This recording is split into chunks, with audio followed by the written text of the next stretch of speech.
I was asked to speak about the role of hormones, specifically testosterone, that's the male hormone, with respect to prostate cancer. So I put together a little presentation, then I'll ask for questions afterwards. But what makes, making hormones go up and down? Because sometimes we want high levels and sometimes we want low levels, and it depends on what we're trying to do. Okay, a little bit about the history. As you all probably know, prostate cancer is a hormone-sensitive malignancy, similar to breast cancer in women, right? Women who have breast cancer often take pills to block the effects of estrogen.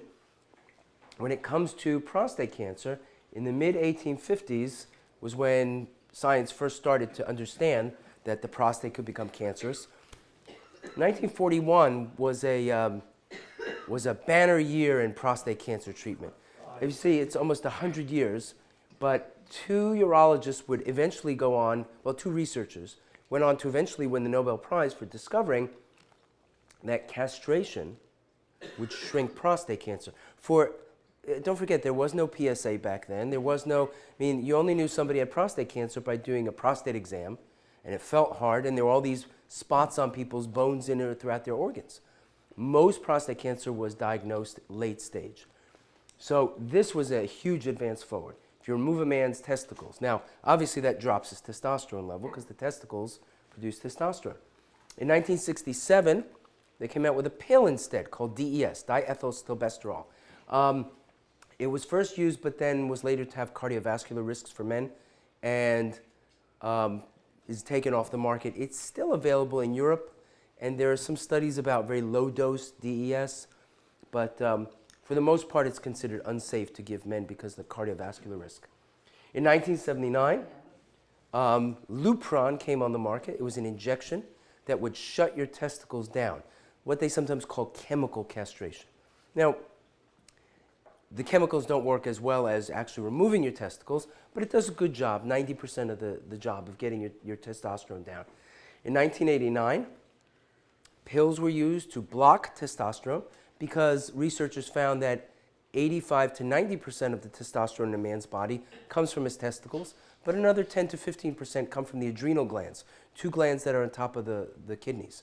So the anti-androgens, the androgen blocking, testosterone blocking pills would block the effects of that additional. The two together, the Lupron shot or equivalent, and the pills are considered to be total androgen blockade. In 2011, we had an additional pill in our armamentarium called Zytiga. It blocks the production of testosterone in the biochemical pathway. The problem is it also blocks the production of cortisone. Excuse me. So you have to take prednisone along with it. But it will stop the production of testosterone even in the prostate cancer cells themselves, which have been shown to produce their own. They're tricky little things, right? Prostate cancer cells in late stages can produce its own testosterone so it can grow. And there was no way to block it until this Zytiga came about. A little bit about how testosterone is made. I'll just point a little bit. Up there in the brain, there's a sensor, actually an area that senses the level of testosterone, your hypothalamus. And it sends a little message, LHRH, luteinizing hormone releasing hormone. It sends it to your pituitary gland. And your pituitary gland sends out luteinizing hormone, this LH over on the side there. And LH goes through your system, and your testicles sense it and make testosterone. Well, more testosterone circulates and goes to your hypothalamus, and it makes it so you make less LHRH and less LH. That's kind of the way a thermostat works, right? It gets cold, the heat goes on until it gets warm enough, and the thermostat clicks off. Same feedback loop that we have here. When it comes to the two guys in the 1940s, they said, well, let's just clip it off at the source. When it came to the 1970s, they said, let's stop that feedback up there. And the Lupron shots stop that LHRH from being released. So what are the side effects of either chemical or surgical castration? Because when it comes to advanced prostate cancer, this is the mainstay of treatment. Since the 1940s, there's really nothing better than low testosterone levels to control high stage and high grade prostate cancer? Well, loss of interest in sex and erectile dysfunction. Without the proper levels of male hormone testosterone, men just don't get erections or don't even care about getting erections. Hot flashes, the women's revenge on us, my friends. Yep. And all the women laugh, ha ha ha, now you know. We're not even exactly sure why it happens, but it's for the same reason that it happens when women's ovaries stop producing estrogen. It's a hormonal balance issue. And just like when women go through menopause, they can get loss of bone density, so can men. Especially if you're on these shots or castrated for long periods of time. Short periods of time, your body can adjust to it pretty nicely. Loss of muscle mass. You guys have seen the Arnold Schwarzenegger type guys. They actually take not testosterone, but chemicals that are multiple intensities of testosterone. 10 times, 100 times testosterone. And they build huge muscles. Also messes up with that whole feedback mechanism, which is why a lot of them have trouble afterwards. But without testosterone, men will lose muscle mass and physical strength. Changes in blood counts, insulin resistance, you can get diabetes from it. Weight gain, mood swings, and fatigue for all those women who are going through menopause or have gone through, right? And sometimes you can get this gynecomastia, especially with the shots and the pills together. And again, that's a hormonal thing. Without testosterone, sometimes the estrogen to testosterone ratio changes, and you actually get breast tissue can develop.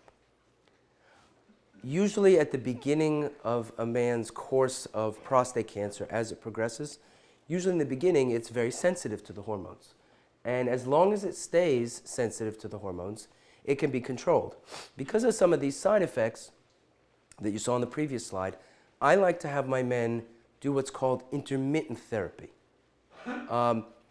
Because the shots were designed to take the place of surgical castration, the tests for the FDA were done with continuous every 3-month shots and never go off of it. Because after all, once you take a man's testicles out, you can never put it back on. So all the studies were done with continuous therapy. And if you read the brochure that comes with the shots, that's what it says to do. But if you start the shots, and when you get it controlled, stop the shots, and then when it gets out of control, start the shots again and stop the shots, I feel like it gives the men a chance to build up bone mass and bone strength, muscle mass. The fatigue goes away a little bit. It gives you kind of a break, a holiday from it.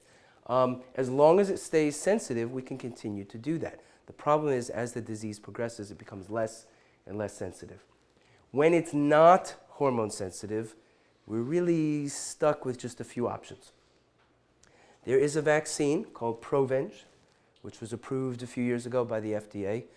You take the patient's white blood cells out of his body. It gets flown to a special lab. They grow the white blood cells in the presence of prostate cancer cells, and then they purify them again and put them back into your body. The treatment costs $93,000. Three treatments of $31,000 each, and they give a 2 to 3 month survival advantage for high-grade, high-stage disease. Well, but it's a new mode of treatment. Now, they picked men who had probably 2-year life expectancy. So they picked men at the end of their... question we don't know is, will the vaccine work better earlier? And they're doing studies, and we should know more. But like I said, if it's not hormone sensitive, if it's already past that point, what else do you have to offer? Well, this is one thing. Chemotherapy. Chemotherapy, likewise, has a 3 to 4 month survival advantage when taken compared to those men who don't take it. Sometimes it's more, and sometimes it's less. And there's a new medication that's radioactive called Xofigo. It's given intravenously, and it goes to where the bones have prostate cancer for bone metastases. But this is really the options of what we can do when it's not sensitive to hormones. Really, we don't have many options when it's progressive end-stage disease and it's not sensitive to hormones. That's why the hormones are so important with this disease. Separate issue. You've all heard of low T, right? It's funny, the marketing people are very good. These conditions have been around for a long time and they've never coined them. For example, Who remembers the term impotency, right? Okay. Yeah, it's ED today. Impotency sounds too bad. Doesn't sound good, right? So ED. Instead of hypogonadism, which is the medical term, they call it low T. And they want everybody to think they have low T. But there really is a condition when your testosterone is too low. Most men in their 60s and 70s have low testosterone because the testicles, the cells within the testicles that make testosterone kind of get worn out. Kind of the reason why women's ovaries stop making estrogen. The cells that make it just aren't there anymore. Sometimes younger men can have problems with their pituitary. Remember that whole cycle up there? Can have pituitary problems and have it. So if I have a man in his 40s and he has low testosterone, I look for that pituitary problem. I analyze that pathway that goes round and round. But for a man in his 60s or 70s, chances are it's that the testicles are failing. What do we do if a man without prostate cancer comes in and says, "Doc, I have no interest in sex. I can't get an erection. I'm fatigued all the time. I used to love to work out and I just can't do it anymore." Maybe he has low T. Well, we check a testosterone level and we can tell just from a blood test. But you can have fatigue, reduced sex drive and dysfunction, mood depression. Again, sounds a lot like women who go through menopause. Increased body fat, decreased bone strength, hot flashes. These are all the symptoms of low testosterone. So, what do we do for a man whose testicles just don't produce enough testosterone? We give him the testosterone that his body would normally be making, but we can't stimulate the testicles to produce any more. They're producing as much as we can. Injections, patches, gels, and implants. There's really no effective way of taking a pill and getting it in. Your body digests it as if it's food, breaks it down. Because, let's face it, you probably know about the South American delicacy of bull testicles as a dish. I mean, there's testosterone in there. Your body digests it, just like any other fat or protein. Who remembers, anybody here a baseball fan? You guys must be baseball fans, right? Barry Bonds was accused of putting a clear liquid on his muscles, right? That's what the gels are and the patches are. Now, his designer drugs that he got were not testosterone, because we can test for testosterone. It was one of these synthetics that's multiples of testosterone that there was no test for. So you could put the gel on, it would go right into his body, and he would get the rush and the muscle mass and the strength, but it wouldn't test positive. And they would always try to stay one step ahead of the testing companies to design the new drug that wouldn't be tested.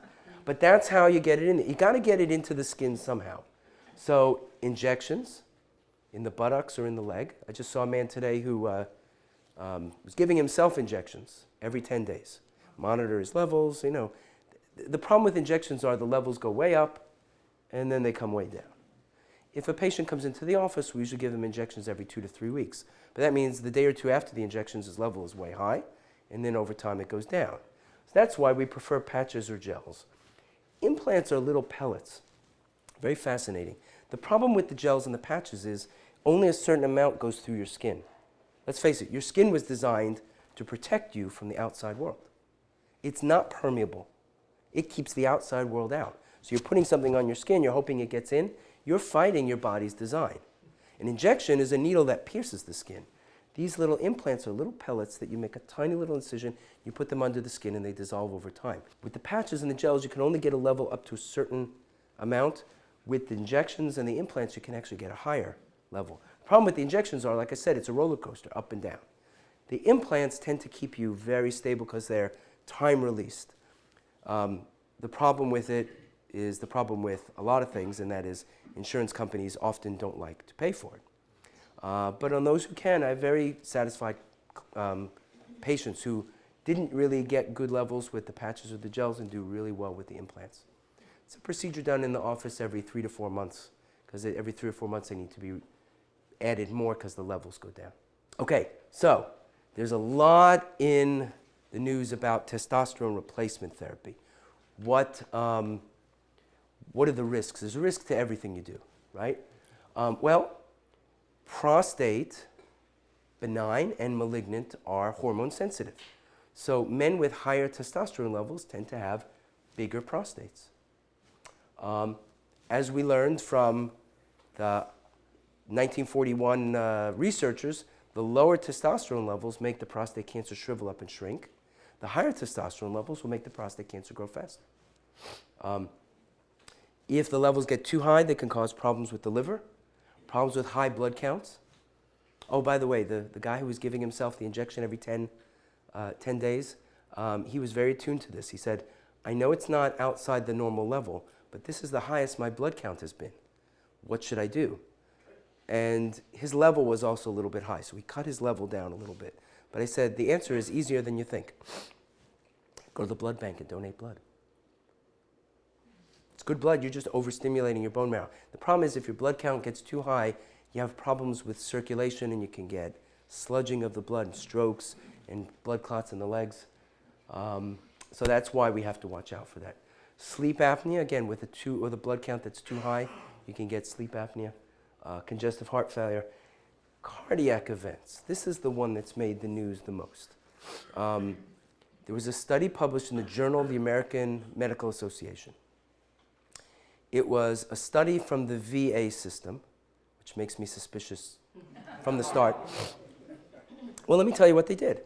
If I were going to make a study on the effects of testosterone on men, I would take 1,000 men and give 500 of them testosterone and not give the others testosterone and see how they do over time. That's called a double-blinded prospective controlled trial. VA didn't do that. The VA said, well, we got these thousands, tens and hundreds of thousands of men. Some of them took testosterone, and a lot of them didn't. So they took the men who started testosterone, and they analyzed the time period before they started taking testosterone. They compared it to the time period after they started taking testosterone. And they noticed a very slight 1 in 150 man years of additional cardiac events. And a cardiac event could be an episode of chest pain or a heart attack. Well, one thing they didn't take into account was the men were 2 years younger before they started taking testosterone, and they're 2 years older after. You know, there's a time factor. And as we know, when we get older, we get more cardiac events. So this was a high-profile case, but a lot of experts questioned the validity of the way this study was designed. Like I said, it wasn't a prospective trial. It was this, we've got all this data in the VA system, how do we use it? So as I said, I'm a little suspect about it. But my philosophy when it comes to treating men with low testosterone is it may increase or decrease your risk of something if your testosterone level is higher or lower. But if I put you in the normal range, I'll be making your risk of sleep apnea or liver dysfunction or whatever, what it would normally be if your testicles were working normally. So I just shoot for the middle of the range, figuring that that's the way we're supposed to be. That's what nature wants. If you're like Barry Bonds and you overshoot it, you have troubles. What's the next one? So here's the question that men often ask me. Doctor, I had prostate cancer and I had it treated. Can I get testosterone for low T? Now remember, if you have active prostate cancer, it can make it grow faster, right? If you have active prostate cancer, you take the testosterone away, it shrinks, shrivels. If you add the testosterone, it'll grow. I can show you hundreds of patients. I start and stop those shots, and the PSA and the prostate goes into remission, and I stop the shots and it goes back up. Why does it go back up? Because the testosterone level goes back up. It's responsive to hormones. The question is, at what point after treatment are you cancer-free? And the answer is there's no particular point. It's kind of a gradual thing. Recurrence in the first year is probably the highest. Recurrence in the first 5 years is a little bit less. Recurrence in the second 5 years, between 5 and 10, is less. After 10 is even less. When this concept of treating men for low T who have had prostate cancer treatment, the original recommendation was only if they've been 10 years without disease. Then you know for sure, or 99% sure, that they are disease-free and it's safe to do. More studies have happened, and more we're learning that if done correctly and cautiously, that a lot of men can be treated for low T after prostate cancer treatment. The shortest period of time that I've treated a man after treatment is 2 years. After 2 years, he was miserable. He said, I would rather die of my prostate cancer than live the way I'm living. I can't get out of bed. I don't want to do anything. So I gave him just enough testosterone to take his symptoms away, and then monitor his PSA and his tests very closely. So it is possible to do, but what's recommended by the American Urological Association is a frank discussion with the patient over the risks and the benefits of starting testosterone after prostate cancer treatment. But it's not considered to be taboo. It's not contraindicated. It's with extreme caution. And that's the way we need to approach it. That's a little introduction into hormones and prostate cancer. Like I said, making them go up and making them go down. So I know that you guys understand everything and have no questions now, right? Yes, sir. We'll go around the room. I noticed some of us here are receiving just the radiation. Some are receiving radiation with hormone shots. And do some people just get hormone? The use of hormones shots, the LHRH shots that decrease the testosterone, got to watch out. You call them hormone shots, people think you're getting testosterone. No, it's the opposite. So the testosterone reducing shots and prostate radiation together have been shown to be more effective for men with high-risk disease.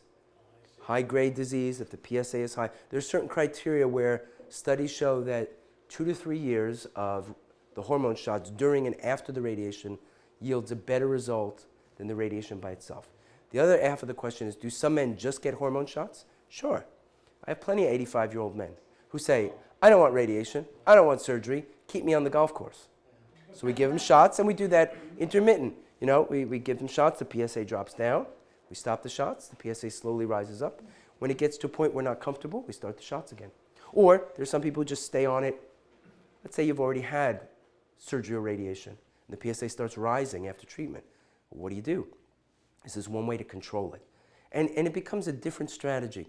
You know, your strategy when you're going through surgery or radiation is to eradicate the disease.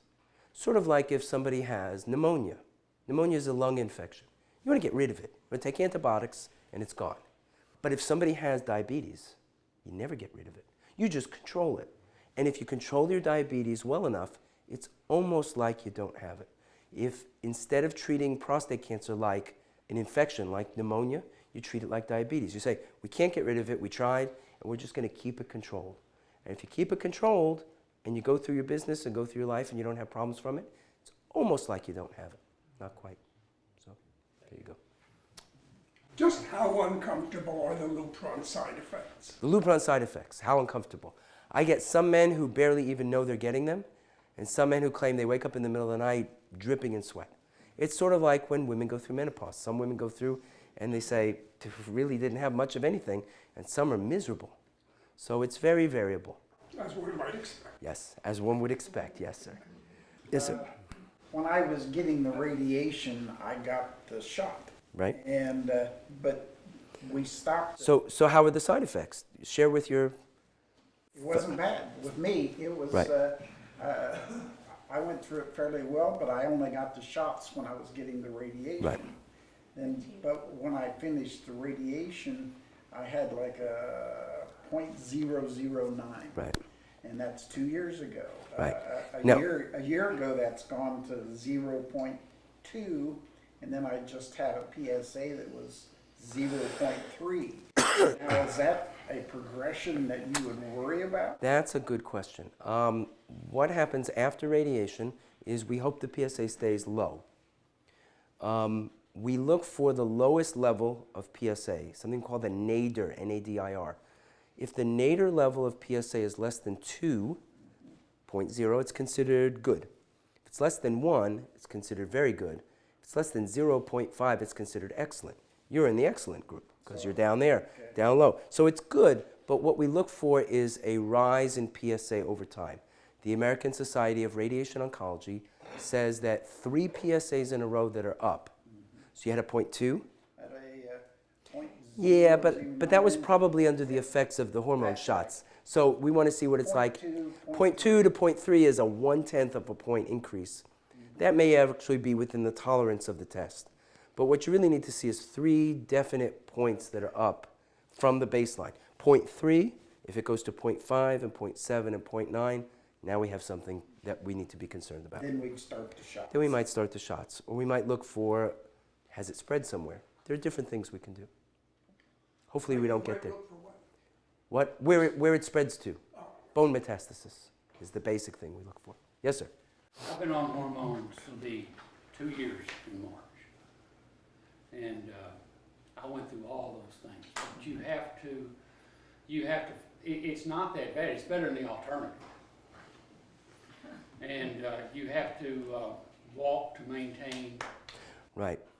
And that's the question is, do you get cardiovascular problems with low testosterone with these shots because of something with your heart, or are you just less active?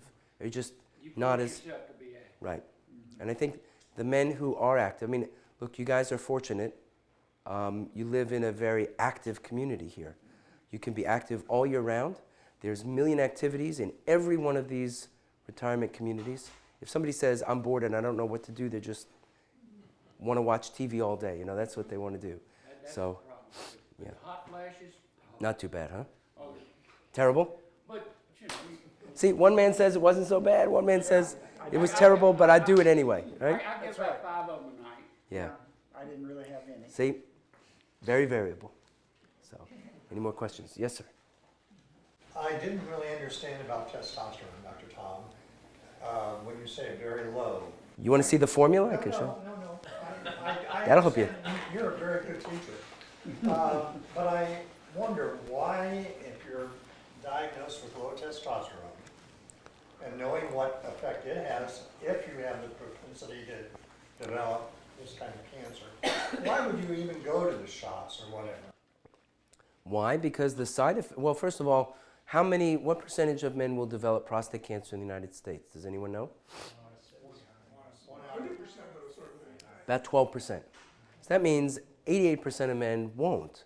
So I shouldn't treat everybody because, I should not treat the 88% for the 12%. So, like I said, being reasonable. When I have somebody who's on testosterone, whether it's a gel, an implant, an injection, whatever, I always insist that they come in every 6 months for a set of blood work and an examination of the prostate. If anything changes, we do prostate biopsies, and if they have prostate cancer, we stop right away. It's important to remember, testosterone doesn't cause prostate cancer. It causes it to grow faster. Prostate cancer is a genetic mutation. The testosterone won't make the mutation. It will just feed the cells because they're hormone sensitive. So that's what we're trying to do. We're trying to balance the risks and benefits of testosterone. There's somebody a question here. What is the procedure after we've had all the treatments? Which treatments, sir? All the radiation? Radiation all treatments. 45. How do you follow it? What I do is I suggest after radiation treatment that we check your PSA every 3 months, and we want to see it come down and level off. That point that it levels off, that nadir, N-A-D-I-R level, is predictive of how good a treatment it is. As I said, less than 2 is good, less than 1 is better, less than 0.5 is excellent. So we look for a baseline off of hormone shots, and from there we look to see that it stays low and it doesn't go up. It's common, very common for it to go up and then come back down again, a little bump in the PSA. And that's why we need to keep checking. But PSA is the best indicator of recurrent disease after radiation and after prostate surgery as well. In fact, it's even better after prostate surgery because you shouldn't have any PSA. PSA should be 0. That's right. Or as close to 0 as the test can measure. With radiation, if the test is 0.2 or 0.3, it used to be thought that if it wasn't at least 0.4, to not even pay attention to it. So, yes, sir. What about tests like MRIs that are new? They can identify where the cancer is? Okay, this is on a different subject, MRI tests. Multiplanar MRI was recently approved by the FDA for use in repeat biopsies after negative biopsies to try to direct where to look for. Now, sometimes I have men who come in, they have a high PSA 7, 8. Well, instead of doing a biopsy, can I get an MRI? No, the MRI is not sensitive enough. If a man had a PSA in 6, that was 6, and he has biopsies that are negative, and then it rises to 8, do we need to do no more biopsies? Well, then the MRI might be helpful in identifying high-risk areas that we can biopsy. but it's not sensitive enough at this point to say you do or you don't, or we need to or we don't need to. So that's the state of MRI now. Ask me next year, it might be different. Yes, sir. I'll come back. You said the genetic, prostate cancer is genetic? Oh, yes, absolutely. Because I was on the internet and there's a lot of misinformation, but they said something about vasectomies or a producer. Mastectomies? Yeah. Removing breast? Vasectomy. Oh, vasectomies. Okay.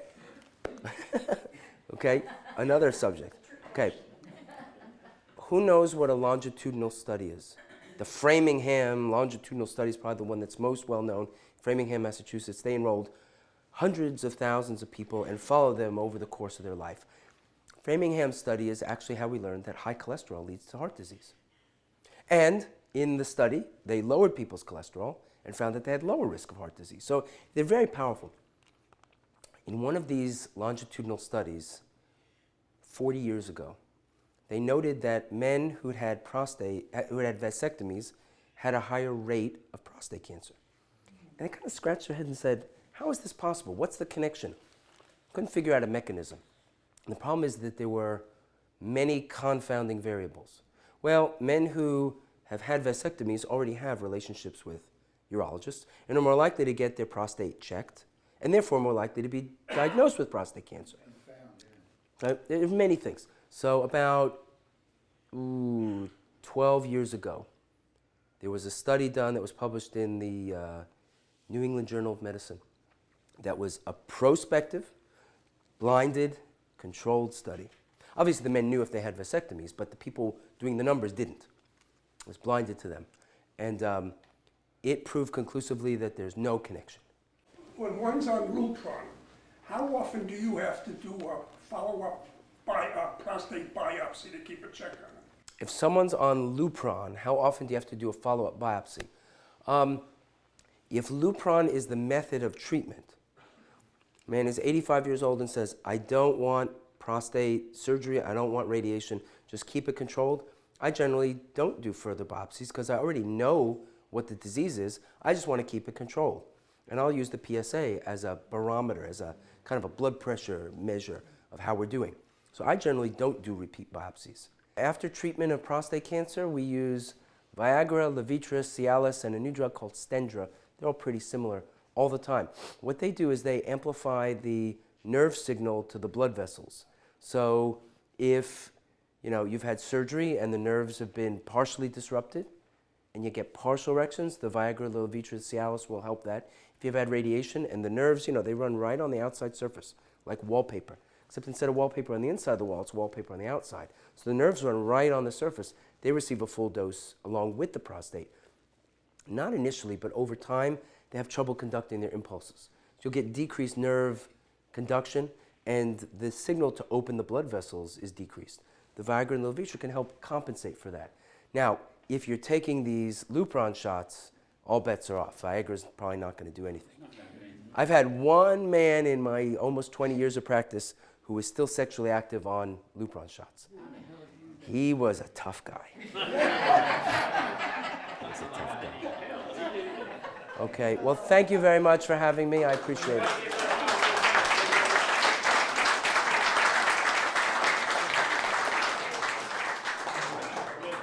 One important thing is to never look back, but to always look forward.